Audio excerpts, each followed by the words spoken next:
Black Myth Wukong boasts a plethora of awesome boss fights, taking notable characters from Journey to the West and transforming them into powerful and sometimes terrifying monsters to contend with. And among the greatest of these are the final bosses of each chapter. They're the most powerful of the bunch that will likely present a solid wall in need of breaking through. Many of these bosses tell very rich stories beneath the struggle, but in my opinion one of the coolest of them is the Red Boy, who later becomes the Yaksha King. This boss kicked my teeth in for a minute, but his awesome appearance had me wondering about what the story is here, and the lore of him tying back to Journey to the West. So today I'm here to tell you that story, partnering with Game Science, so that you can enjoy Black Myth Wukong in a new light. But of course, if you're someone that has not played Black Myth Wukong yet, I cannot recommend this game enough, and I hope this rich story will entice you to check it out even more. So now, let's begin.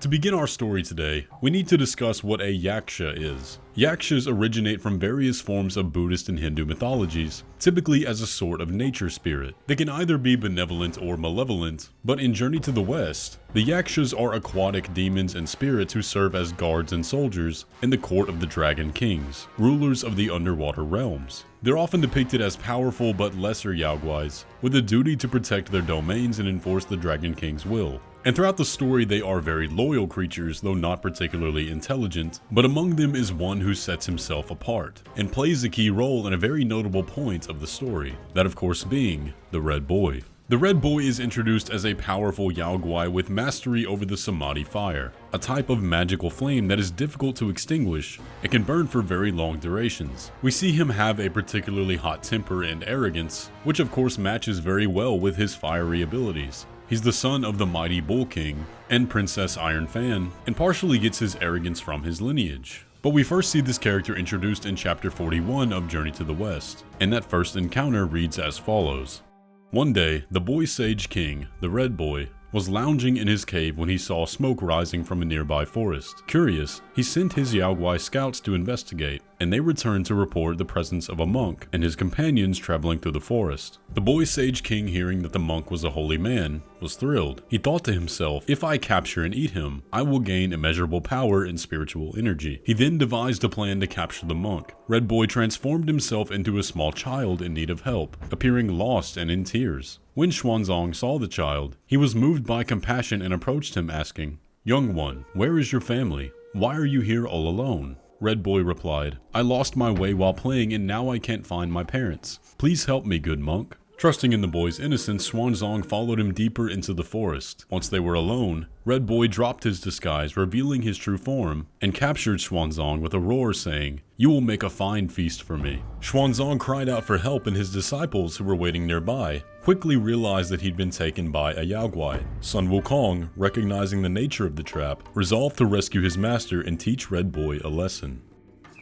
So we see here in the novel, the Red Boy is cunning and able to trick the monk into his capture, much like we see happen in the game, but we'll discuss that more in a minute. After this, Sun Wukong engages the Red Boy in combat, and the Red Boy fights back with his Samadhi fire, and the flames push back Wukong, which is surprising in the novel, considering how powerful Wukong is. Even for the great sage, the Samadhi fire is too hot for him to handle. Wukong and the Red Boy fight for 20 rounds, but when Zhu Baji joins in on the fight, Red Boy stood on one of his 5 fire carts, punched himself twice in the nose, spoke a spell, and breathed out fire with smoke from his nostrils. Fire blew out of the 5 carts and spread everywhere, blotting out the skies with smoke, and this created a diversion which separated them all and ended the fight. But the Red Boy thought he had defeated Sun Wukong here. However, this allowed Wukong to escape, and he realized that he wasn't going to be able to beat the Red Boy on his own. After this, he seeks out the help of various gods, but the Samadhi fire is too difficult for even them to extinguish. It's only after Wukong secures the help of the Bodhisattva Guan Yin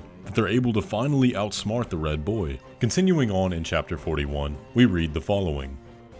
Realizing that Red Boy's Samadhi fire was too much to handle, Sun Wukong flew to Guan Yin's Pure Land on Mount Puto to ask her for help. "Great Bodhisattva," Wukong pleaded, "this Yaoguai has my master, and his flames are too powerful for me alone. Please lend me your aid." Guan Yin, always compassionate, agreed to accompany Wukong back to face the Red Boy. When they arrived, Guan Yin took the form of an elderly woman carrying a vase of enchanted water. She walked towards Red Boy's cave and called out, "Young prince, I have here a magical water that can put out any fire. Would you like to see?" Intrigued, Red Boy approached, and Guan Yin, sensing his curiosity, produced a golden circlet and asked if he would try it on. "It's a gift of great power," she told him. The moment Red Boy placed the circlet on his head, Guan Yin recited a spell, causing it to tighten painfully. Red Boy struggled and roared, trying to remove it, but to no avail. Writhing in pain, he cried out, "Spare me! Great Bodhisattva, I submit to you." Guan Yin, with a gentle smile, replied, "If you wish to be freed from your suffering, you must give up your wicked ways and follow me." Red Boy, defeated and humbled, agreed, pledging to become Guan Yin's disciple. Guan Yin then loosened the circlet, and Red Boy bowed before her, grateful for her mercy. So much like Wukong, the Red Boy was subdued by the golden circlet and devoted himself to the Bodhisattva thereafter. In the novel, we see him willing to surrender, able to devote himself to a greater purpose under the Bodhisattva than live by his arrogance and pride. But we see a much different take on the Red Boy in the game. Reflective of his story in Journey to the West, the Red Boy is first encountered in a disguise, cloaked as Princess Fairfox in need of help, and when the Destined One frees him, he maintains the disguise throughout the chapter in an effort to steal the relic from his father, the Bull King. But the Bull King knows his children well and is able to immediately see through the guise, knowing that it is the Red Boy instead of Fairfox. But it feels strange to see the Red Boy here without the background, so what are his origins according to the game? In Black Myth Wukong, we discover that Red Boy is the son of Rakshasi, born from the sin of drinking the waters of childbearing. This was a secret from Rakshasi's master, Taishang Laojun, to create a secret successor to the Yaksha kind, as the Jade Emperor had ordered an annihilation of the Yaksha species. But since the Bull King cares so much for his family, he loved the boy, accepting him as his own son. But Red Boy harbored a vengeance, and saw his father as weak. The Bull King had ultimately surrendered to the Celestial Court in order to protect his family, but Red Boy wanted revenge. This is what leads to the climax of Chapter 5, the battle between the Destined One and the Red Boy. However, after we defeat him here in his original form, he snatches the relic of Sun Wukong, giving him even more power. In this reborn form, he is the Yaksha King,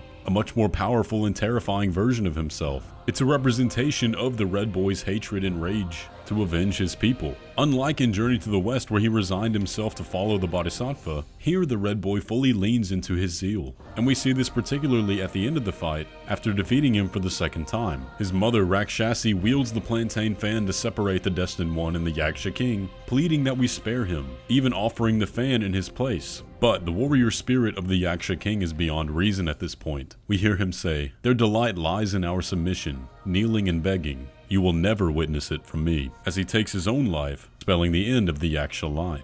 The Red Boy represents an unfortunate story, how the Yakshas were wiped from the earth, subdued by the Jade Emperor, but with a secret last heir of their line, hidden and clinging to the spirit of his people. Even after losing to the Destined One, who isn't fighting him to cull the Yakshas, he still would rather die with honor than accept loss. His pride was his downfall, but it showed the resolution of the Yakshas. But despite the circumstances of his birth, we still see the Bull King and Rakshasi mourn him, and the cycle of victories and oppression over the Yaoguais by the Celestial Court continues.